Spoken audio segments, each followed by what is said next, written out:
Okay, good morning class. So, our topic for today for combustion engineering, syempre yung most simple or simplest gas cycle which is Otto cycle.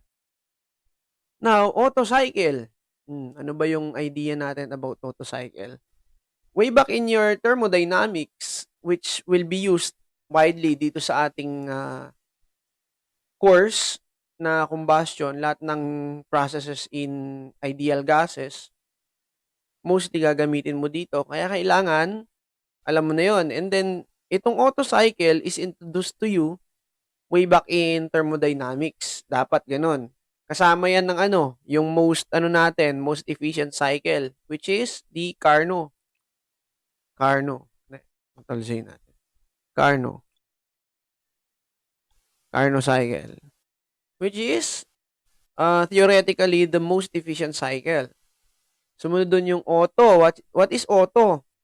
Otto cycle. Sir, meron po ba tayo mnemonics dyan? Yes, there is.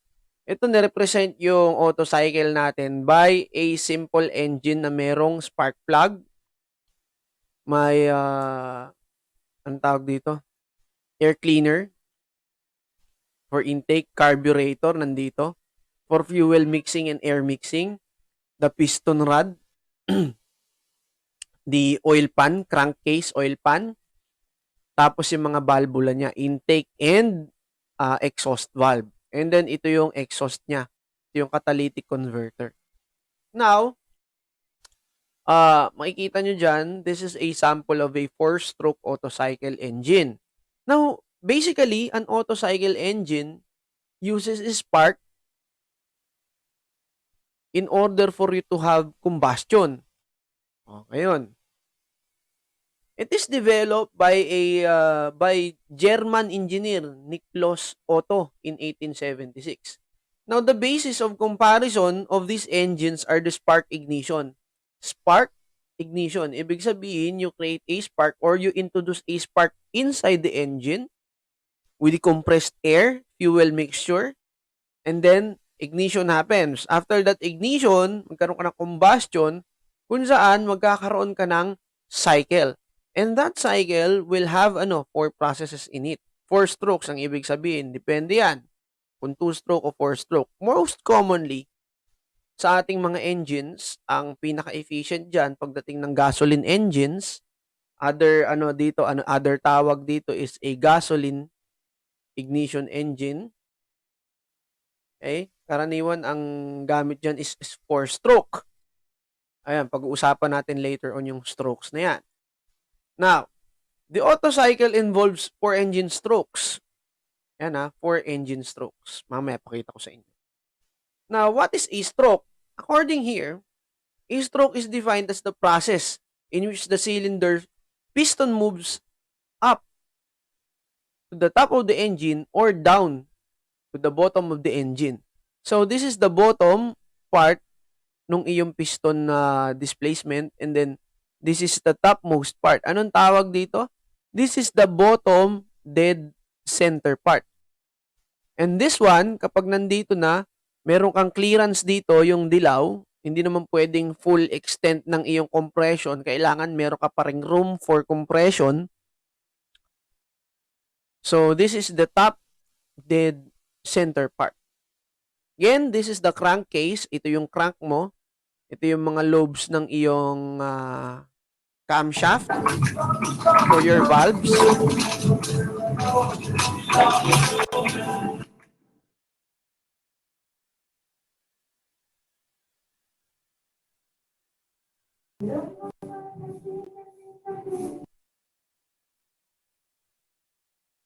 Now, for your valves, ayan mangyayari.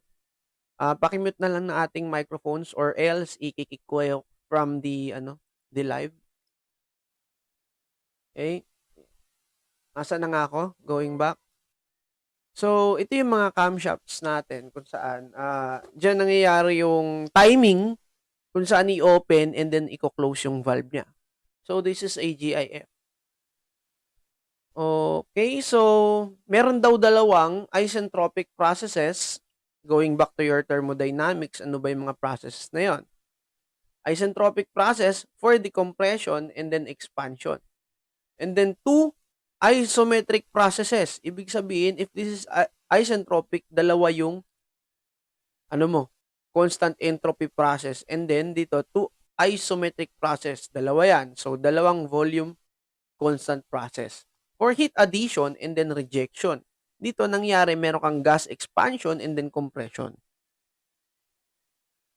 And then for process analysis, what better way para i-discuss natin siya with the use, syempre, nung ating diagrams. Ano ba yung mga diagrams na ginagamit natin dito? The PV and then TS diagrams, or the pressure volume diagram, or the temperature and entropy diagram. So, meron tayong 4 strokes. Therefore, meron tayong 4 processes inside the cycle.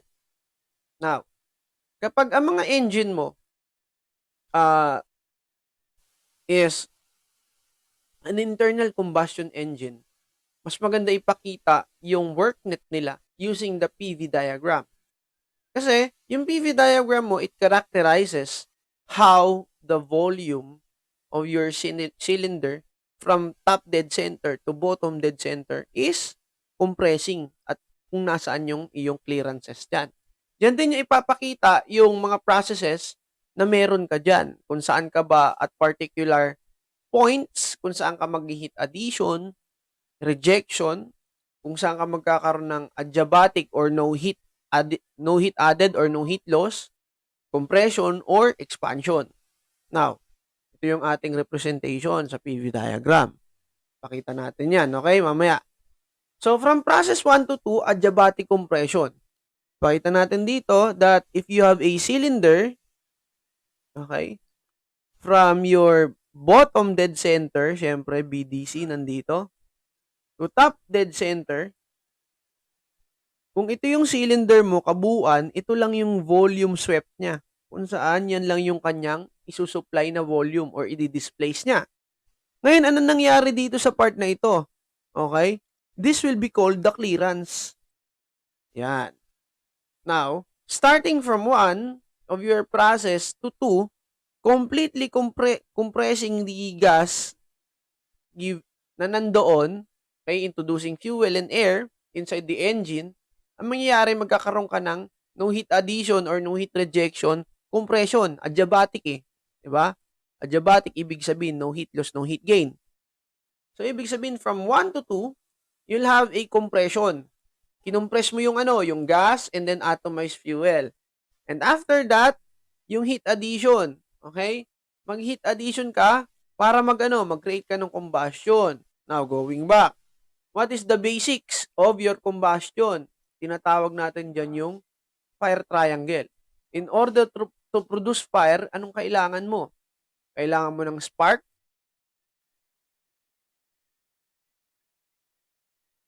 air, kailangan mo ng air, tsaka fuel. Yung spark, pwede rin niyang heat source. Okay? Now, after yung paglagay mo ng heat sa kanya, pag-apply mo ng heat, at process 2 to 3, constant ang volume niyan. Okay? At constant volume heat addition, iaakyat mo yung process 1 to 2, okay? Dun sa sa point 3, where your point 3 will have the maximum pressure and temperature of the combustion. Yan Pag sinabi sa mga problems natin, the process or the points that have the highest temperature and pressure, ibig sabihin, that is the maximum point. Okay, that is point 3. Now, ito yung ating initial point. This is the maximum point of your combustion or compression or the cycle. Yun lang naman yung mga word doon, keywords. That is point 3. Now, from point 3 to 4, since magkakaroon ka na ng another stroke dyan, okay, yung gas mo mag-e-expand na due to the combustion. Now, that is no heat addition, no heat rejection. but the gas will expand and go back to its initial state. Okay. Yung iyong volume na go back to your initial state. Okay? And that is process 3 to 4. And then from process 4 to 1, yan ay exhaust. Ilalabas mo na yung excess dun sa iyong system. Okay? Product of combustion. And that is isometric heat rejection. So, na-heat reject na yung lahat ng products ng iyong combustion. Now, sir, okay, para matandaan mo si Otto, tandaan mo yung processes involved here. S, V, S, V. S, V, S, V. Ibig sabihin, it is a gas cycle that have two isometric processes and two isentropic processes. May mnemonics nga dyan eh. Sabi ni Otto. Yan. Sabi ni Otto. Now, let's proceed. The Otto cycle, PV and TS planes. Now, mas maganda kasi pag PV diagram, ano pinapakita dito? That is the total work net in your system. Now, pagdating naman dito sa iyong TS diagram, ang pinapakita dito is the process of the heat flow. Yan. Okay? Makikita nyo. Ito, ang tawag dito, the maximum temperature and pressure, the minimum temperature and pressure. This is the constant, constant volume line. This is the constant volume line. Ito naman daw yung constant entropy line.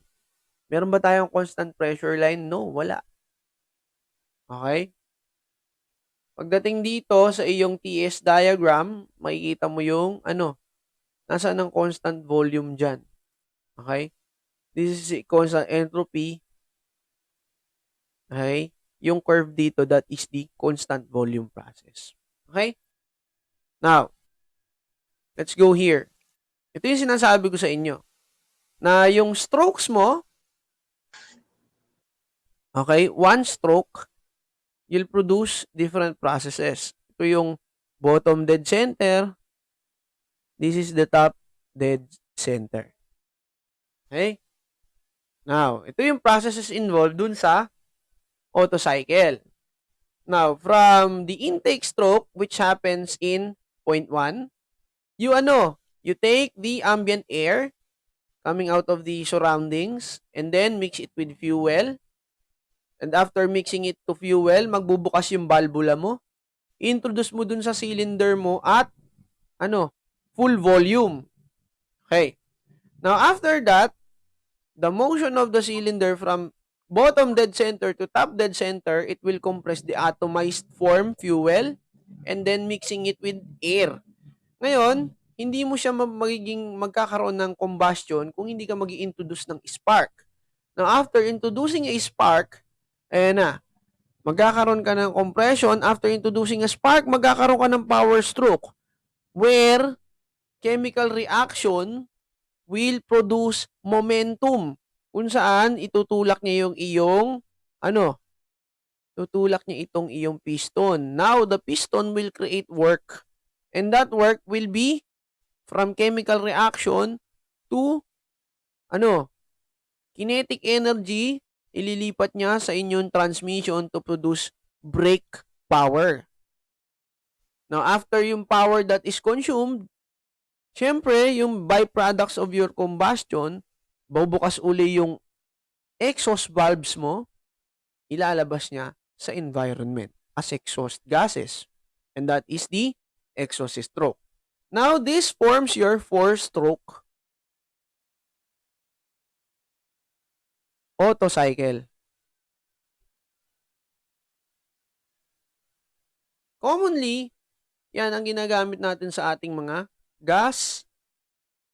gasoline engines. Meron naman mga gasoline engine na two-stroke pero hindi sila ganun ka-efficient. Unlike this four-stroke system. Okay? So, ito na yung processes analysis natin. Okay? Pwede nating kopyahin ito. Okay? Mas gusto ko ito eh. Kopyahin natin. This is just the summarized form. Pero mas gusto ko ituro sa inyo yung yung pinakasimpleng paraan. Okay? Sir, hindi ko po makabisado itong mga formula na ito. Okay? Now, going back to your thermodynamics. What is the most basic formula na natatandaan mo pag given yung tatlong ito? Pressure, volume, and temperature. What is the most basic formula na maaalala mo? Diba yung ideal gas law? What is the ideal gas law? Now, it is given by this formula. PV is equal to M, R, and T. Assuming we have this cycle, Otto cycle, and it uses normally air. Okay? It is determinable yung air. Okay? And air has a given mass. Okay? And then, at certain points in your cycle, meron kang initial state nito. That will be given to you, dalawa sila. Okay? And only thing na gagawin mo is to use this formula in order to get the final, parameter na ibibigay sa'yo. Most commonly, in some problems that require solution, ang common na ibibigay sa'yo is the maximum part of your combustion and then the initial state. Commonly, that is the temperature and then the volume. Yan. Okay? And then you will be introduced with a value of compression. Ano ba yun, sir? Ha? Ano yun? Mamaya, isabihin ko sa inyo kung ano yun. Okay? But going back here, okay? Yung process 1 to 2 mo is adiabatic compression. Okay? Going back again to your thermodynamics, ano ba nangyayari sa adiabatic? Which is constant entropy from 1 to 2. Constant entropy. Okay? That is compression. Lagay mo dito. Now, sir, hindi ko matandaan yung formula niyan. Worry not. Kasi, pagdating dito, meron kang tatlong parameter. Either of them, dalawang bibigay. Okay? You have to follow this mnemonic. Tito, Pipito, yan. Kick. Okay. Now, sir, paano natin susundan yung kanyang notation? Okay.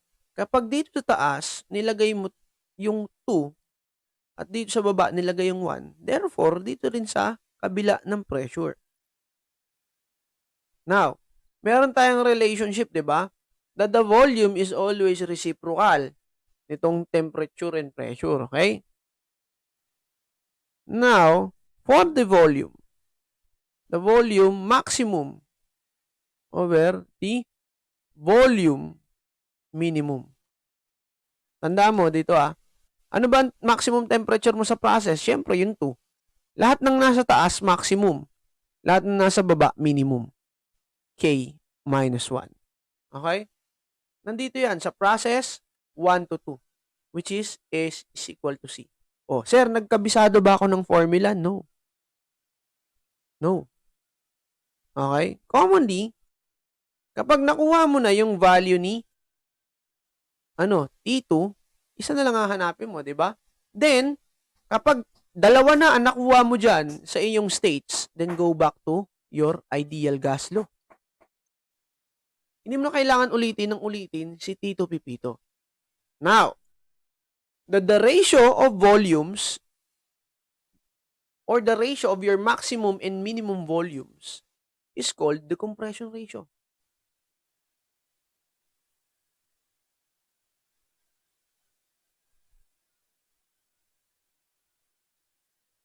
Yan, the compression ratio. The ratio of your maximum volume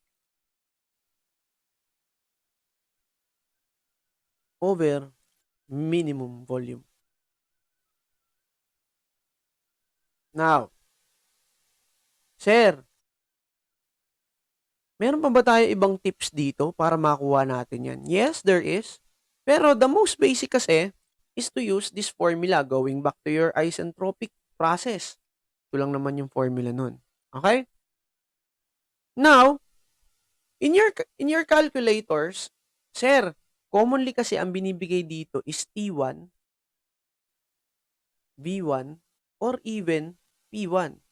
Pero madalang ito na ibinibigay yung volume. How will we solve it? Para hindi ka na magdi-derive, ibibigay ko na sa iyo yung formula. Sir, ito na mismo yun, no? T2 equal to, multiply mo na lang si T1. And take note, okay? Lagi dapat si T1 in absolute.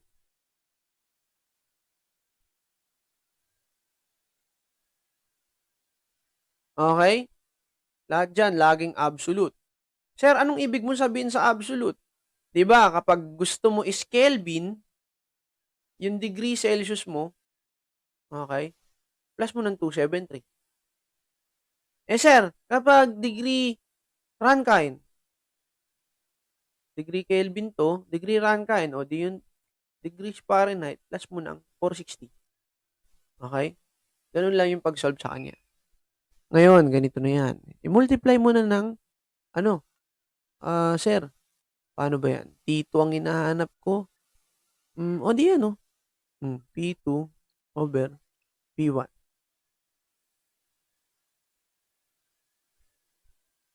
Raised to K minus 1 over K. Pasok mo na kagad dyan. Okay ba yon? Equal na yan eh. Or, di ba ito, tignan nyo di ba ito, ayan, di ba ito is equal dito? Pwede mo na kagad to na, tapos ito equal dito. Remember that RK is equal to the maximum volume over the minimum volume. O di equal din to sa T1 multiplied by RK raised to K minus 1. O di meron ka ng formula. And then after makuha mo si E2, makukuha mo na kaagad si V2. Saan ako pupunta, sir? Balik ako dito sa ating ideal gas law. Okay? Yan yung tinuturo ko sa inyo nung termo 2. Sino nag-termo 2 sa akin? When all of the parameters, or at least 2 of the parameters of that state is given, in order to solve for the last one, you have to resort going back to your ideal gas law. Okay? And then for the value of specific heat ratio, which is K, anong tawag dito? Specific heat ratio ata to. Tama. So that is constant kapag air. 1.4 normal air, 1.3 hot air. Okay? Now, wag natin pansin to. Nasa module na yan. Okay? Sir, tapos na tayo sa point 1 to 2. Diba? Drawing lang ang binasihan ko. Ang dami ko kagad na derive. Okay? I-copy ko ulit to. Yan. Tapos na tayo sa point 1 and 2 eh. Point 1. Nakuha na natin yun sa point 2. Okay? Yung process 1 to 2. Okay na yan. So, we'll go with process 2 to 3. Which is, what? What is process 2 to 3? That is constant volume heat addition, Q+. Papasok dito yung heat mo. Yan. Yan. Sir, medyo, ano bang binibigay dito? Tignan siya drawing. Okay? Ano bang pwede natin makuha dyan? Okay? That V3 is equal to V2. Now, going back to your thermodynamics, ilista mo yung combined gas law, which is P2 V2 over T2 equal to P3 V3 over T3. Now, sir, di ba sinabi mo at this point that volume is constant? So, we ought to cancel out the same terms. Ayun. Now, we canceled out the same terms. All we have to do is to simplify. Now, pagsamahin natin yung may temperature at pagsamahin natin yung merong pressure. T3 over T2 is equal to P3 over P2. Now, sir, may napansin ako that at these states, commonly, hindi binibigay si T3 or commonly binibigay si T3 pero hindi binibigay si P3. Si P3 kasi, gagamitin mo yan in order for you to get the states at 4. Okay? Let us focus here. Now, P3 na kukunin natin given na si T3 kasi this is the maximum temperature of combustion. Okay? Now, solving for P3, kasi si T2 at P2 na-solve na natin dun sa part 2. P3 will become P2 multiplied to T3 over T2. Okay? So, na-solve na natin. May formula na naman tayo. Okay? Just by looking at your drawings. Ayan na. Mamaya na yung mga heat. Kunin natin yan. Saka yung work net. Mamaya natin, ha? Tapos na tayo sa constant volume heat addition. Now, after combustion, this is the maximum going to your 4. Okay? Going to part 4. O, ano ko ulit dito? Paste ko ulit dyan. Okay? Para hindi tayo nahirapan. Okay. Tapos na tayo dito. Nagkaroon na tayo ng heat addition. Tapos na tayo sa 2 and 1. Nakuha na natin yung P3 dito. Now, going to your 4. Okay? Going to number 4, that process, mag-expand na yung gas mo. So, from 3 to 4, the process will be constant entropy expansion. Okay? Now, after expanding, pabalik ka uli sa isentropic process.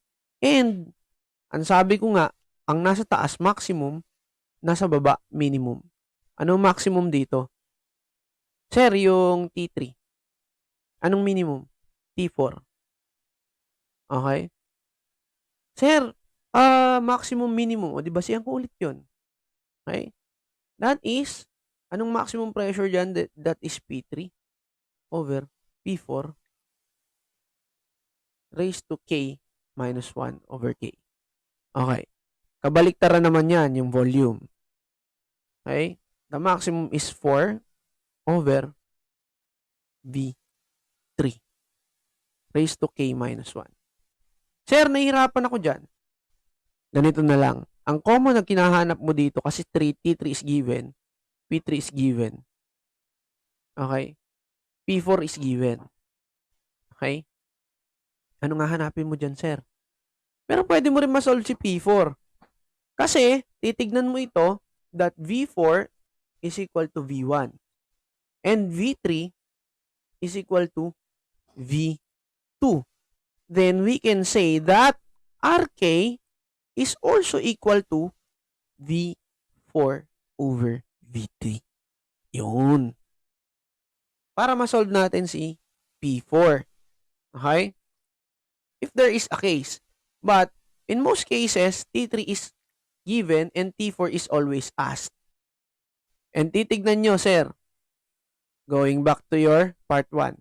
Di ba mas malaki si T2 kay T1? Kaya ang gagawin mo, si T1, i-multiply mo sa ratio ng maximum pressure and maximum pressure and minimum pressure. Okay. Dito, since T4 is less than T3, lagay natin dito. T4 is less than T3. Kaya ang gagawin mo, si T3, i-divide mo ng, i-divide mo nito. Nung P3 over P4 raised to K minus 1 over K. Now you have another formula. Do we need to solve for for V? Hindi na kasi equal lang yung V1 sa V4 and then V3 to V2. So, andito na. Napakadali lang. Drawing lang ang binasihan mo Nag-drawing ka lang, alam mo na kaagad lahat ng gagawin mo. Process to process. Initial to final. Okay? Now, puntahan ulit natin yung ating mga drawing. Okay? At certain processes, magdadagdag ka ng heat at mag-reject ka ng heat. Now, ano mga key points na dapat nating alamin pagdating ng iyong Otto cycle? Siyempre, yung network. The network is the total work that your system has done throughout the cycle. Now, that work net is equal to your what? The total heat produced minus the total heat rejected. Pwede rin naman yung ginawang compression work dito and then expansion work dito. Okay? Pero, that is too complicated. Okay, magdi-derive ka pa nitong, Di-derive ka pa dyan eh. Yan o. Matatandaan mo ba yan sa pagkatagal-tagal? Siyempre hindi. All you have to do is to know all the temperature dito. Yun na lang gagamitin mo. Yung temperature dyan, temperature dito, temperature dito, temperature dito. Okay? And since air lang naman ang gamit natin dito sa engine na to, we should know yung specific heats of air. Ano ba specific heat ng air at constant pressure? Sige nga. The specific heat of air at constant pressure is 1.0062 kilojoule per kilogram degree Kelvin. If that is SI units. Paano naman, sir? Kapag Kapag imperial units or English units. I think that is 0.24 BTU per pound degree Rankine. Okay? Sir, paano naman po kapag CV ng air? Constant volume. O di 0.7186 kilojoule per kilogram degree Kelvin. Paano naman kapag imperial units? O di 0.17 BTU per pound degree Rankine. Now, what is the universal gas constant for air? Gagamitin nyo itong R pag hindi given yung K. So, that is 0.27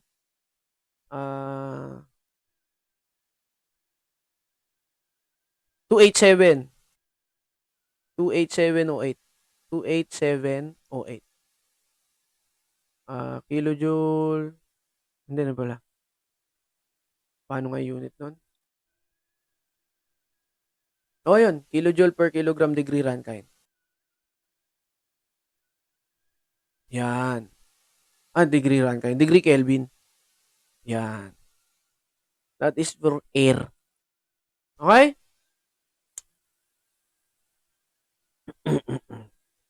Ano pa ba ang bibigay natin dyan? You should use these specific heats depende dun sa process. And since ang Otto natin is SV, dito natin kukunin yung heat addition and heat rejection at constant volume process. And with the use of T1, T2, T3 which is maximum, T4, okay? Mangyari is, makukuha na natin yung mga heat added. The heat added with the given amount of air, mass of air, CV ng air. Okay, anong process yan? From heat added that is 3 and 2. The maximum temperature, T3 minus T2. And what is the unit of that? Is in kilowatt or HP. That is QA. Okay. What is naman yung QR. M ng air. Saan nangyari itong QA? Sa process 2 to 3. Itong QR nangyari sa process 4 to 1. QR, CV ng air, T4 minus T1. Okay? Meron ka naman another formula. Sir. Worknet. O, di pag-minus mo lang yung dalawa. O, yan na, may formula ka na. At sabi that all heat engines, in order for you to measure their effectiveness or efficiency, all you have to do is to get the ratio of their network to the heat added to the system. Okay?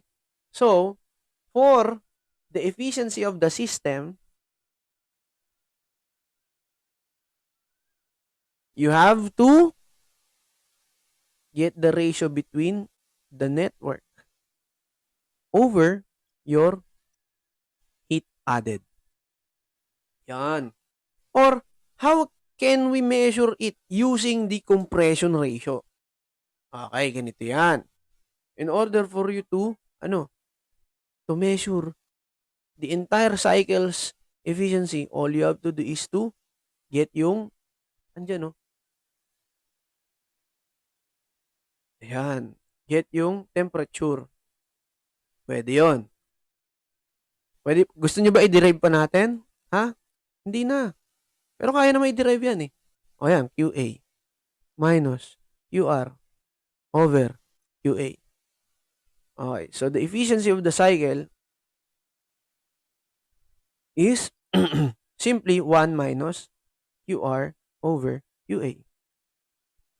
Since meron silang M air and CV ng air, cancel out na dito sa dalawa, ilabas na lang natin yung temperature. Di 1 minus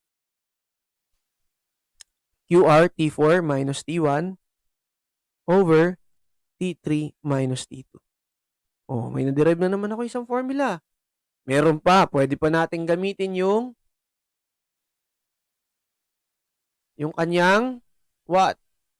Compression ratio. Now, that is 1 minus 1 over R K raised to K minus 1. That is for the efficiency of cycle. Okay? Tatlo yung magiging formula niya. Actually, 4 eh. Sir, meron pa. Di ba sir, going back dun sa iyong drawing, di ba nagsabi ka na at this part, okay, ang tawag dito is clearance. Okay? This is the volume displaced and then clearance. And then clearance, for the total volume of your cylinder, okay, is just, represented with the percentage or a ratio of the total nung iyong, volume ng cylinder. So, we can say that, what? Pwede mo ma-solve yan. Okay?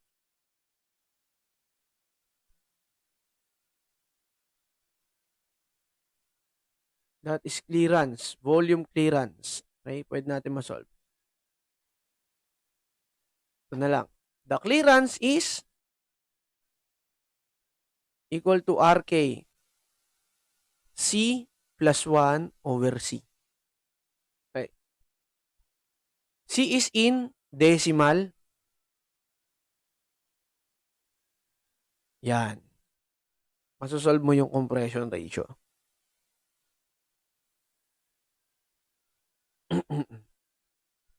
Ayun, ayan siya. Ito, this part. Okay, so na-derive natin lahat to without even using anything. Okay, nasaan na ba tayo? Ayan. Na-derive na natin lahat ng formula na kailangan natin. So, what better way to understand it is to apply it into a problem. Now, another one pala. ipasok natin yung MEP. What is MEP? Okay? MEP, mean effective pressure. It is the average working pressure during the cycle. Now, PMI, minsan, is denoted as MEP rin. Okay? Mean effective pressure, PMI or MEP.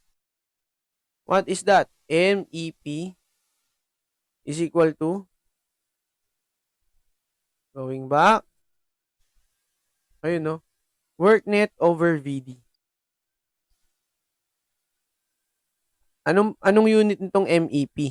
MEP is in PSI or MPa. So that is MEP, work net over VD. Which is yung VD mo is the volume displaced from maximum volume to the minimum volume. It can be compressed. So work net. Okay? Ayun lang yun. Marami tayong madiderive na formula pagdating ng ating Otto cycle. We just simply using yung ating diagram, PV diagram. Okay?